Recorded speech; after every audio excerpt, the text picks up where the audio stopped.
মশলাগুলো সুন্দর করে কষিয়ে নিয়েছি। এখন দেখুন এটা কি রান্না করতে চলছি প্রিয় দর্শক।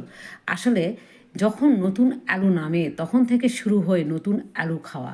আর এটা হচ্ছে ডাঁটার সঙ্গে নতুন আলু যেটাকে বলে কাই আলু। কাই আলুটা শুধু টিপে দেখুন নিয়েছি। আর এই তরকারিটা রান্না করলে যে খেতে কি ভীষণ মজা লাগে। আসলে এটা কষিয়ে ক্যাশিয়ে নিচ্ছি।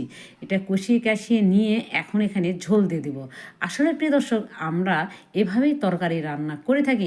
এই রান্নাটা শিখেছি আমার মায়ের কাছ থেকে। আপনারাও কি এভাবে এই তরকারিটা রান্না করে থাকেন? অবশ্যই একটু কমেন্টে জানিয়ে দিবেন।